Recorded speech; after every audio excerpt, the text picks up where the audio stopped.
Mga kapatid, muli tayo magtitipon ng pag-ibig ng ating Panginoong Diyos. Kaya dumulog tayo sa kanyang mawayang puso na nagpapatawad din sa ating ng lubos. Sino kung tagapagpagaling sa mga nagsisisi, Panginoon, kaawaan mo kami. Panginoon, kaawaan mo kami.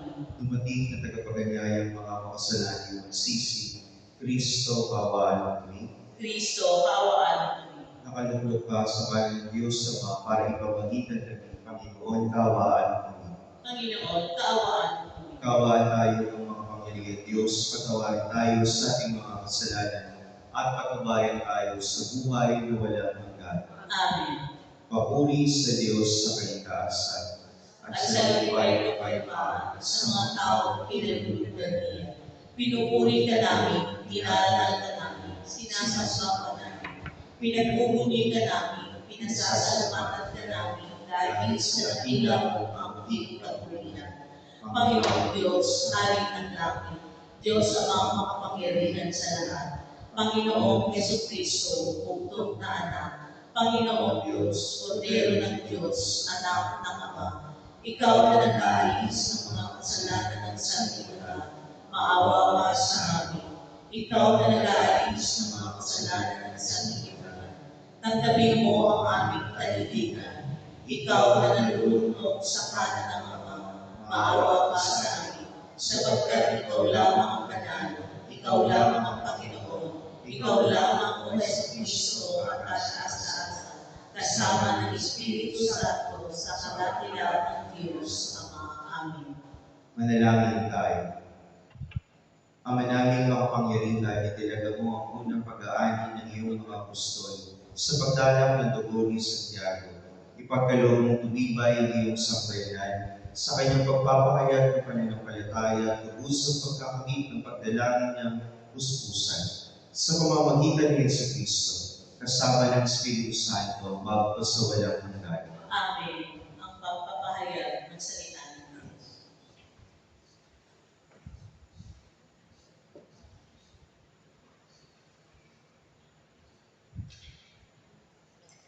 Pagbasa mula sa ikalawang sulat ni Apostol San Pablo sa mga taga-Korinto. Mga kapatid, kami pinagkalooban ng kayamanan ng espiritual na ito ay hama. Kumbaga sa sisilan ay palayok lamang upang ipakilala ang di malilip na kapangyarihan ay sa Diyos at hindi amin. Ginigipit kami sa kabi-kabila, ngunit di nagkakapit. Kung minsan, nag-aalinlangan kami, ngunit di nawawalan ng pag-asa. Pinag-uusig kami, ngunit di nawawalan ng kaibigan. Naibubuwa, ngunit di tuluyan na ilulog mo. Lagi kong taglay sa aking katawan ang kamatayan ni Jesus, upang sa pamamagitan ng katawan ko'y mahayag ang kanyang buhay. Kami laging nabibilit sa kamatayan alang-alang kay Kristo. Sa aming katawang may kamatayan ay mahayag ang kanyang buhay. Ano pa, habang ako'y dahil-dahil namamatay, nagkakaroon naman kayo ng buhay na walang hanggan. Sinasabi sa kasulatan, nagsasalita ako sapagkat ako'y sumasampalataya. Bunga ng gayong diwa ng pananampalataya, nagsasalita rin ako sapagkat ako may sumasampalataya. Sapagkat nalalaman ko ang Diyos na muling bubuhay sa Panginoong Yesus, ay siya rin bubuhay sa akin kasama niya. Magdadala sa inyo at sa akin sa kanyang piling. Ang lahat ng pagtitiis ay sa kapakanan ninyo, upang sa pagdali ng mga nakakatanggap ng mga kaloob ng Diyos, lalo naman dumami ang magpapasalamat at magpupuri sa Kanya. Ang salita ng Diyos. Salamat sa Diyos. Ang nagtanim na may luha ay aaning natutuwa. Ang nagtanim na may luha ay aaning natutuwa. Nangingapin tayo ng Diyos at sa Siyon ay ibalik. Ang nangyaring kasaysayan parang isang panaginip. Lahat tayo ay natuwa, masasaya, nagsiawi. Ang nagtanim na may luha ay aaning natutuwa. Ang sabi ng mga bansang nagmamasid sa paligid, ang ginawa ng Diyos nila ay dakila. Anong likit? Dakila ng masasabi, pambihira ang ginawa. Kaya naman kami ngayon, kagalakay, di kawasan. Ang nagtanim na may luha ay aaning natutuwa. Kung paano inuulan yaong mga tuyong batis sa sariling bayan namin, kanpoon ay ibalik. Silang mga nagbubukid ay nagtanim na may luha. Bayaan mo na magsianing masasaya, natutuwa. Ang nagtanim na may luha ay aaning natutuwa. Yaong mga nagsihayong dalay binhit na nagnangis ay aawit na may gala, dalay amin pagbalik. Ang nagtanim na may luha ay aaning natutuwa. Magsitayo po ang lahat at bigyang galang ang kamunting balik. Aleluya, aleluya. Hinirang tayo ni Kristo upang mamungang totoo bilang mabubuting tao. Aleluya, aleluya. Sumainyo ang Panginoon. At sumayin. Ang mabuting balita ng Panginoon ayon kay San Mateo. Papuri sa iyo, Panginoon. Noong panahon iyon, lumapit kay Jesus ang asawa ni Zebedeo kasama ang kanyang mga anak. May siyang hiningin, kaya tumuhod siya sa harapan ni Jesus. Ano ang ibig mo? Tanong ni Jesus. Sumagot siya, sana'y pagkaloob ninyo sa dalawang anak na ito ang karapatan ng mga upong katabi ninyo sa inyong kaharian, isa sa kanan at isa sa kaliwa. Hindi ninyo nalalaman ang inyong hinihingi. Sabi ni Jesus sa kanila, mababatawa ninyo ang hirap na babagahin ko o tutugon nila. Sinabi ni Jesus, ang hirap na babagahin ko ay babagahin nga ninyo, ngunit wala sa akin ang pagpapasya kung sino ang mauupo sa aking kanan at sa aking kaliwa. Ang mga luklukang sinasabi ninyo ay para sa mga pinaghandaan ng aking Ama. Nang marinig ito ng 10 alagad, nagalit sila sa mga kapatid. Kaya't nilalapit sila ni Jesus at sinabi sa kanila, alam ninyo na ang pinuno ng mga Hentil ay naghahari sa kanila at ang mga tinatakina ang siyang nasusunod. Ngunit hindi kanya na dapat umiral sa inyo. Sa halip, ang sino man sa inyo na ibig maging dakila ay dapat maging lingkod. At sino mang ibig maging pinuno ay dapat maging alipin ninyo. Tulad ng anak ng tao na naparito, hindi upang paglingkuran, kundi upang maglingkod at ialay ang kanyang buhay upang matubos ang marami. Ang mabuting balita ng Panginoon. Pinupuri ka namin, Panginoong Jesucristo. Isa mo sa mga bagay na pinagmamalaki o pinapangarap ng mga Hudyo ay ang hari. Ang titulong hari ay hindi mo titulong politikal lamang para sa mga Hudyo. Ang titulong hari ay meron mong dalawang aspeto sa buhay ng mga Hudyo. Una, ito ay isang political leader. At ikalawa, ayon sa propesiya ng mga propeta at ayon sa pangako ng Diyos, ang hari ay ang magliligtas sa mga Hudyo. Sa madaling sabi, the King is also the Messiah and the Christ. Kung bakit po lumapit ang nanay ni San Juan at Santiago kay Jesus, ay dahil siya po ay humuhugot sa isa sa mga pangarap ng mga Hudyo. Ang pangarap ng hari, ang pangarap ng Mesiyas, ang pangarap na Kristo. Kaya mo, sa paglapit na sa ating Panginoon, hinihingi niya para sa kanyang dalawang mga anak ang upuan sa kanan at upuan sa kaliwa. Ibig sabihin, mga malalapit na tagapaglingkod, mga may posisyon sa political dynasty o sa political kingdom ng isang hari. Marahil ang isang bagay mo na naiisip natin ngayon, Father, bakit ko dinisregard ni Jesus? Bakit ko binara ni Jesus ang nanay ng dalawang alagad? Hindi naman po ito sa pagbabara, sa pag-reject o sa pag-disregard sa kahilingan. Minsan po kasi meron po tayong mga dasal na hindi naman po talaga lubos na makabubuti sa atin. Mga panalangin na para bang masyadong mataas ng lipad at imposible. Hindi po ito dahil sa ayaw ng Diyos. Kung hindi ang gusto lamang mangyari ng Diyos sa atin, ang gusto lamang mangyari ng Jesus sa nanay ng dalawang niyang alagad ay ma-purify, ma-rectify yung kanyang ipinagdarasal. Hindi mo lahat ng dasal ay sinasagot ng Diyos. Ang iba mo ay pinupurify, nililinis, at pinag-iinam ng Diyos. Dahil sabi ko nga noon, wala naman yung ibang hinahangad ng Diyos kung hindi ang lubos na makabubuti sa atin. Totoo, makakabuti mo ang upuan sa kanan at sa kaliwa, kaysa Juan at Santiago. Pero ano, are these seats are the greater goods for this room. Kaya nga mga kapatid, sa pagpapatuloy po ng ating banal na pagdiriwang, magandang suriin din po natin ang ating pananalangin, ang ating mga bagay na pinagdarasal.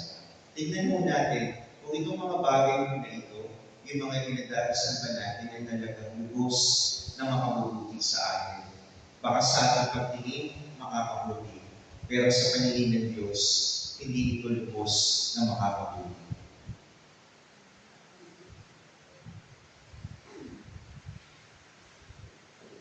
Si Santiago, kapatid ni Juan, tinawag mula sa pagsususi ng kanyang labat upang sumunod ni Kristo sa tulong ng mga apostol na natutong magbigod sa iba. Sa bawat panalangin ng ating inutugon, Panginoon, basbasan mo ang iyong bayan na tinatag sa mga apostol. Panginoon, basbasan mo ang iyong bayan na tinatag sa mga apostol. Ang mga lingkod ng simbahan, naway gampanan ang kanilang tungkulin sa diwa ng paglilingkod at paglalaan ng sa inyo. Manalangin tayo sa Panginoon. Panginoon, basbasan mo ang iyong bayan na tinatag sa mga apostol. Ang mga naglilingkod sa bayan, naway makapal sa kanilang tungkulin na may katapatan at pag-aaral. Manalangin tayo sa Panginoon. Panginoon, basbasan mo ang iyong bayan na tinatag sa mga apostol. Magkaroon nawa ng maraming kabataan bukas loob na tutugon sa tawag para sa pagpapalo at buhay diretyoso. Manalangin tayo sa Panginoon. Panginoon, basbasan mo ang iyong bayan na tinatag sa mga apostol. Ang mga may sakit naway matutong makibahagi sa halos ng paghihirap ni Kristo. Manalangin tayo sa Panginoon. Panginoon, basbasan mo ang iyong bayan na tinatag sa mga apostol. Ang manmao naway tanggapin sa kagalakan ng kaharian ng Diyos. Manalangin tayo sa Panginoon. Panginoon, basbasan mo ang iyong bayan na tinatag sa mga apostol. Diyos namin naman, lumatawa kami ng mga panalangin ni Santiago sa panalangin namin sa iyo ng aming kahilingan. Nawa pagdalagay namin ito sa buhay at pagmukod sa paglilingkod sa iba. Hinihiling namin ito sa pamamagitan ni Kristo na aming Panginoon. Amen.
Dalangin ko yung mga panito ang ating kabahating Ricardo ng Diyos sa mga kapanggitan.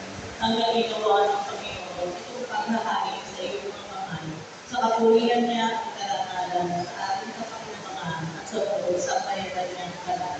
Ang manaming lumikha dahil sa iyong mga paunahan sa nagliligtas sa bigyan ng lumaga.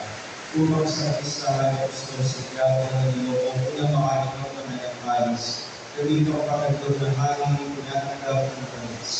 Sa pamamagitan ni Yesu Cristo, kasama ng Espiritu Santo at sa walang hanggan. Amen. Sumayo ang Panginoon. At sumayin. Itaas ng Diyos ang iyong puso at diwa. Itinaas na namin sa Panginoon. Pasalamatan natin ang Panginoon ating Diyos. Marapat na siya ay pasalamatan. Ama namin makapangyarihan, kunin ang marapat na ikaw ay aming pasalamatan. Sa pamamagitan ni Yesu Cristo na aming Panginoon, itinatag niya ang iyong sambayanan at ang mga apostol ay sa ligang katuwang sa pagpapanatili ng iyong pagmamahal na di magwawakas kahit kailanman. Kaming sumbelong dito sa daigdig at katibayan ng mamumuhay sa langit. Kaming narito ang tagapagpahiwatig sa pagkakaisa ng tanan ng iyong pag-ibig.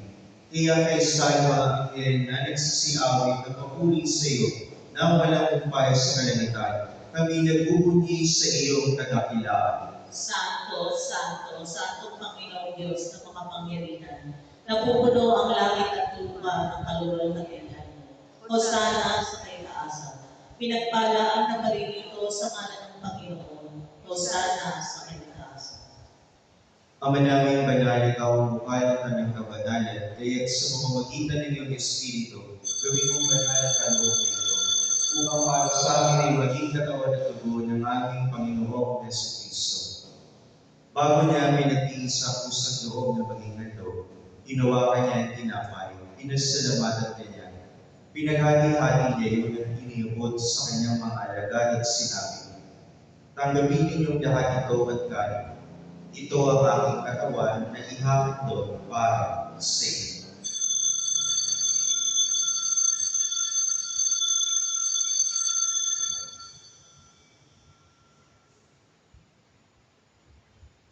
Gayun din naman ang matapos ang punan, hinawakan niya ang kalis, hindi kanyang pinasalamatan.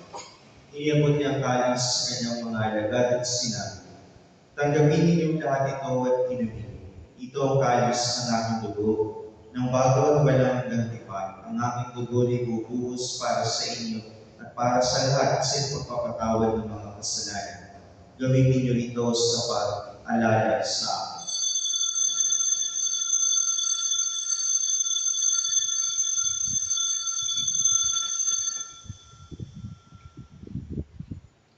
Ang misteryo ng pananampalataya. Si Kristo ay namatay, si Kristo ay nabuhay, si Kristo ay babalik sa wakas ng panahon. Ang mga ginagawa namin ngayon na pag-alala sa pagkamatay at maging pagkabuhay ng iyong anak. Kaya diniyalay namin sa iyo ang tinapay na nagbibigay buhay at ang kalis na nagkakaloob ng kaligtasan. Kami nagpapasalamat dahil kami yung minarapat na tumayo sa harap mo para maglingkod sa iyo. Isinasama namin kaming magsayo-sayo sa katawan ng dugo ni Kristo ay mapuplog sa pagkakaisa sa mamamagitan ng Espiritu Santo. Ama, lingapin mo ngayong simbahang laganap sa buong daigdig. Puspusin mo kami sa pag-ibig kay San Francisco na aming Papa at ni Pablo Dalgilio na aming Bispo at ang Tanang Kaparian. Alalahanin mo rin mga kapatid namin na himlay at may pag-asang sila'y muling mabubuhay, gayon din ang lahat ng mga pumanaw. Kawaan mo sila at patuloyin sa iyong kaliwanagan. Kawaan mo at paghindapatin kaming lahat na makasalo sa iyong buhay na walang wakas. Kaysa na mahal na Birhen Maria na ina ng Diyos. Kaysa na sa Jose na kabiyak ng kanyang puso. Kaysa na mga apostol ni Santiago at lahat ng mga banal na namuhay dito sa daigdig ng kalugod sa iyo. May pagdiwang nawa namin na pagpupuri sa ikararangan mo sa pamamagitan ng iyong anak na aming Panginoong Yesu Cristo. Sa pamamagitan ni Cristo, kasama niya sa Kanya, ang lahat ng parangal at papuri sa iyo, Diyos sa mga makapangyarihan, kasama ng Espiritu Santo, magpasawalang hanggan. Amen. Sa tagubilin ng mga nakagagaling na utos sa turo ni Jesus na Panginoon natin at Diyos, ipahayag natin ang lakas na loob. Ama namin, sumasalangit ka, sambahin ang ngalan mo, mapasa amin ang kaharian mo. Sundin ang loob mo dito sa lupa para ng sa langit. Bigyan mo kami ngayon ng aming kakanin sa araw-araw at patawarin kami sa aming mga sala. Para ng pagpapatawad namin sa nagkakasala sa amin. At huwag mo kami ipahintulot sa tukso at iadya kami sa lahat ng masama. Hinihiling namin kami at Diyos sa lahat ng masama, pagkalooban ng kapayapaan na araw-araw, iligtas sa kasalanan, nilayo sa lahat ng kapahamakan. Samantalang aming pinananabikan ng katilang araw ng pagpapahayag ng tagapagligtas namin sa Yesu Kristo. Sapagkat sa iyo ang kaharian, kapangyarihan at ang kapulihan magpakailanman. Amen. Panginoong Yesu Kristo, sinabi mo sa iyong mga apostol, kapayapaan ang iiwan ko sa iyo, ang aking kapayapaan ang binibigay ko sa iyo. Tumayan mo ang aming pananampalataya at huwag ang aming pagkakasala. Pagkalooban mo kami ng kapayapaan at pagkakaisa ayon sa iyong kalooban, kasama ng Espiritu Santo, magpasawalang hanggan. Amen. Ang kapayapaan ng Panginoon ay laging sumainyo lahat. At sumaiyo rin. Magbigay tayo ng kapayapaan sa isa't isa. Kordero ng Diyos na nag-aalis ng mga kasalanan at sanlibutan, maawa ka sa amin. Kordero ng Diyos na nag-aalis ng mga kasalanan at sanlibutan, maawa ka sa amin. Kordero ng Diyos na nag-aalis ng mga kasalanan at sanlibutan, ipagkaloob mo sa amin ang kapayapaan.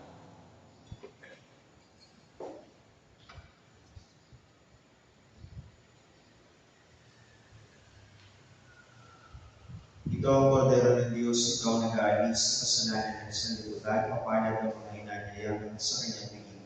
Panginoon, hindi ako karapat-dapat magpatuloy sa iyo, ngunit sa isang salita mo lamang ay gagaling na ako.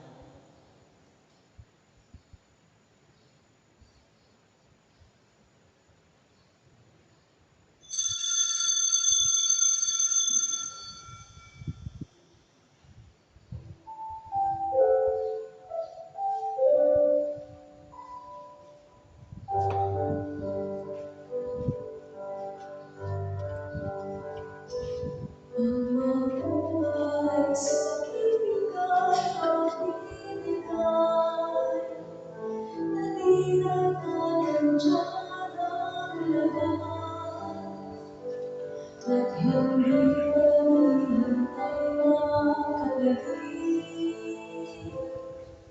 Magbibigay ka ng masubalit, naibigay ka ng lahat. Pagkaan akong tumanakot, tughaman ako sa lahat, tughaman ako sa lahat. Ang langit kong yaman ay mabuhay sa pag-ibig.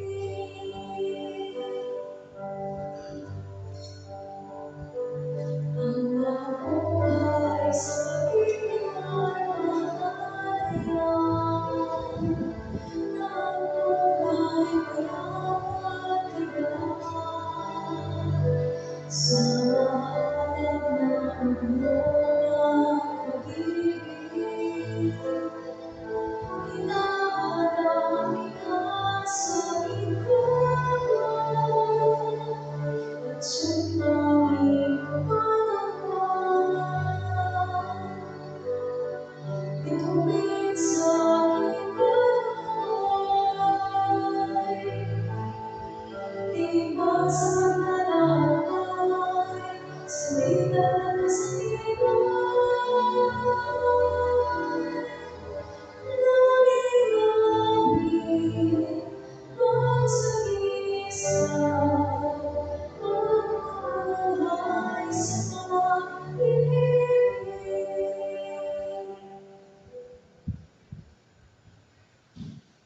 Magsilalagyan po kami. Manalangin tayo. Ama namin mapagmahal, tulungan mo ang pakundangan sa pagdalangin ni Apostol Santiago. Ngayon sa kapistahan niya, masaya kami ng kinabang sa pamamagitan ng si Kristo, kasama ng Espiritu Santo, basta walang hanggan. Amen. Sumainyo ang Panginoon At sumayo. at pagpalain kayong lahat ng ating makapangyarihan Diyos, Ama, Anak at Espiritu Santo. Amen. Nagalay ng banal na misa, kumayo tayo sa kapayapaang dulot ni Kristo. Salamat sa Diyos.